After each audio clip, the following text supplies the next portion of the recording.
top four teams. They're looking like Georgia, last year's defending national champion.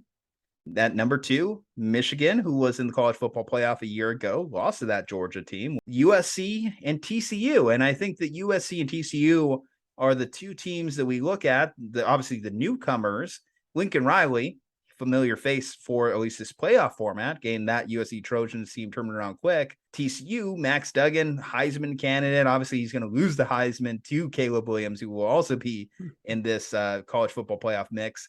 Who are you more surprised by? USC with the quick turnaround or TCU? TCU, definitely TCU. Hands down TCU, because, like at the start of the year, I was having this conversation with Blake Jude and a little bit like, it would be interesting if USC just copy pasted Oklahoma and built a team that was good enough to make the playoff. And under normal circumstances, a 1-loss Pac-12 champion is not good enough to make the playoff. But this is not normal circumstances. Alabama lost 2 games. There's only one good SEC team this year, which is, kind of surprising that there's only one good SEC team. Yeah. But I think USC sliding in at number 4 is more circumstantial than anything else. I think under normal circumstances, USC would be a 5 or 6 seed, but I would also argue Ohio State has a case to be in over them. But I think circumstantially, USC, we could have at least foreseen it at the start of the year. TCU's on some bullshit, man. Like Sonny Dykes was hired this last year after going 8-4 at SMU, and in his last game got boat raced by Cincinnati.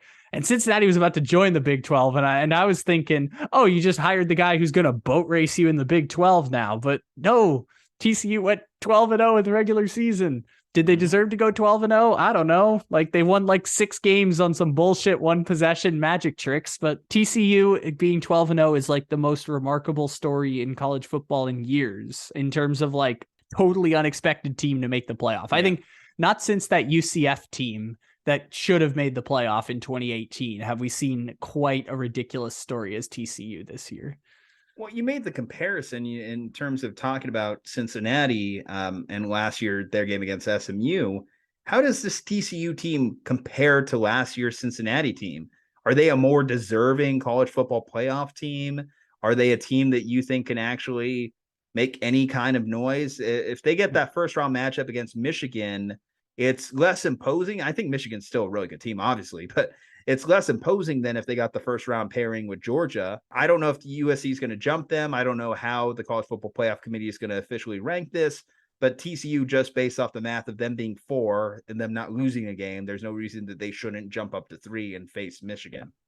TCU is literally this year's Cincinnati, which means TCU is the 4th team out of 4 in the playoff. But here's the interesting thing. You know how for years everyone's been complaining, oh, there's too much Alabama, Clemson, Ohio State. And then it was, oh, it's too much Alabama, Ohio State, and Georgia.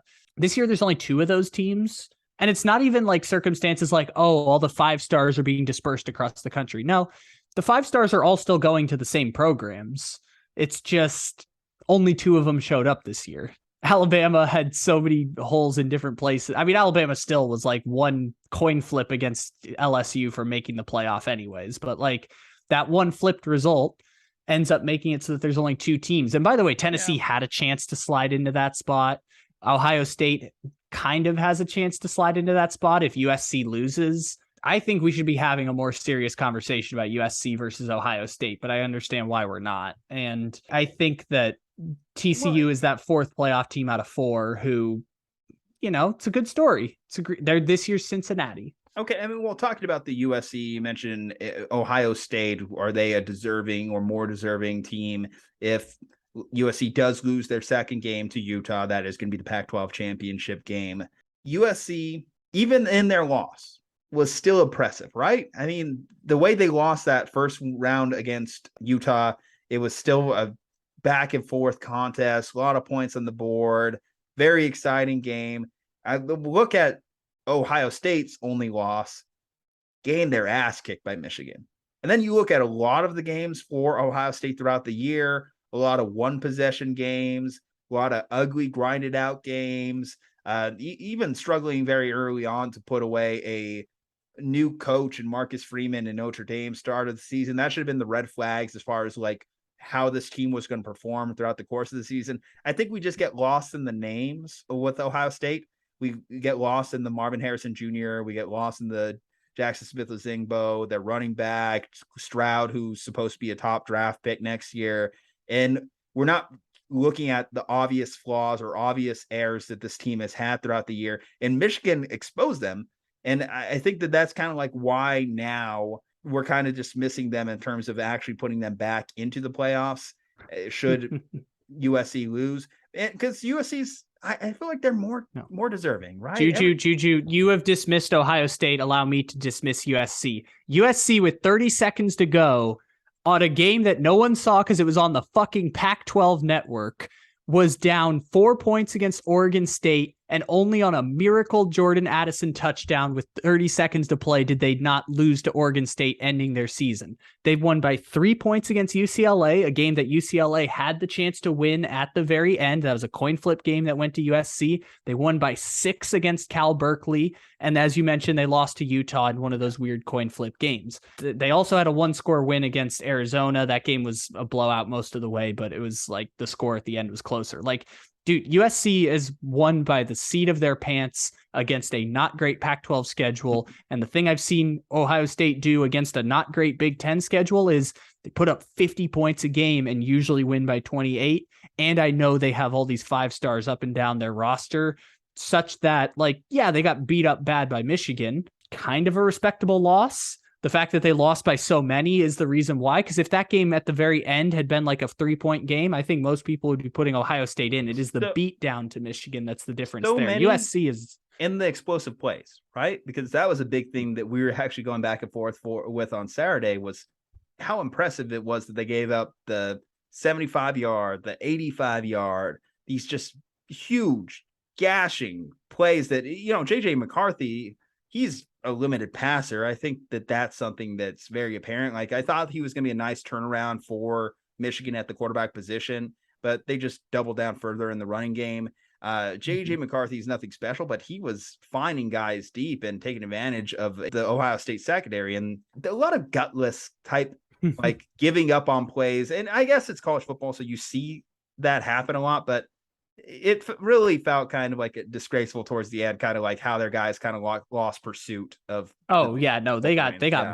They got boat raced. Like, second half was 28-3. And like you said, 5 plays of over 45 yards and 4 plays of over 50 or 4 plays of over 60 yards allowed for touchdowns. Like, they got boat raced by Michigan. And again, that's probably why USC is going to get in over Ohio State. The thing I will articulate is that USC is a standard 1-loss Pac-12 champion, and this is the 9th year of the college football playoff. Do you know how many standard 1-loss Pac-12 champions have made the college football playoff in its 8 years prior? You have Washington, obviously, and then did Oregon make? Oregon did, right? Yeah, Oregon did. Yes, the answer is 2, which is only 1 more than the AAC. And this year, if you count the Big 12, basically the equivalent of that. Yes, but we also acknowledge there's a little bit of politics that kind of went into a couple of those years too. No, can't find one. I've gone back and looked through it. Can't find one. There's no Pac-12 team that deserved to be in that didn't get in. Like, USC is a typical 5-6 seed based on most standard issue practices, but this year's team is good enough to get in. Here's my counter too, and this is just actually from a viewer spectator perspective more than anything else. I think USC might be the more entertaining product to put out there.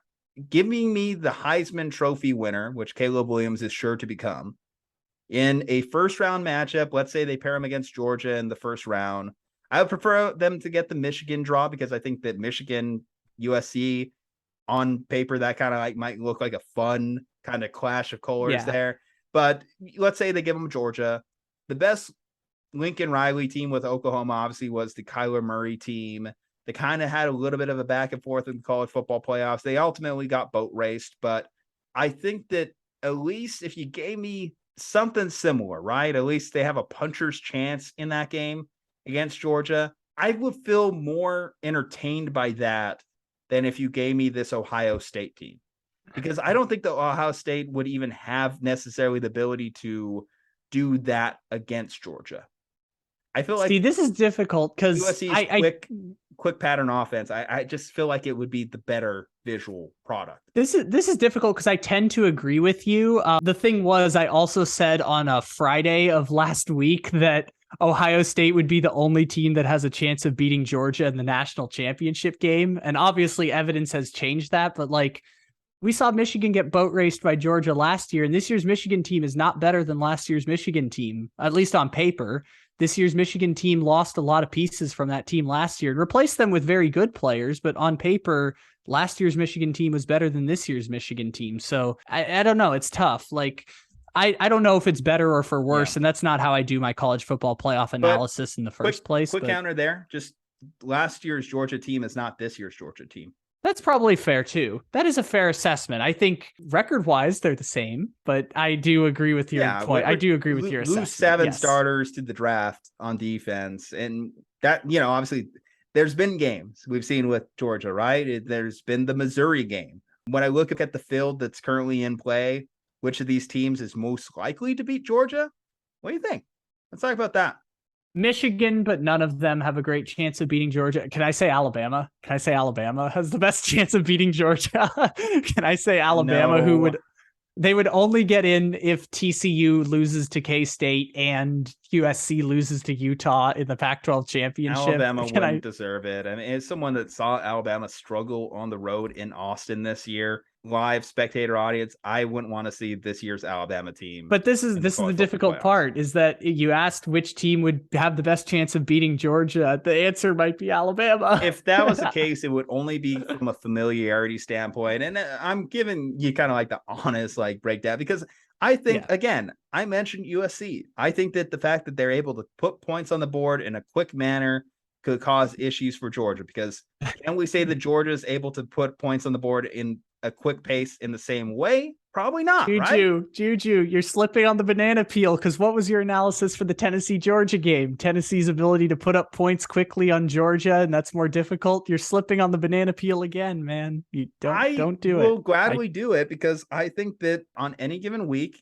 No, you're correct, but you're underestimating the fact that Georgia at the time had the 5th best scoring offense in college football and now has the 4th best scoring offense in college football. And yes, their defense lost a lot of players to the draft.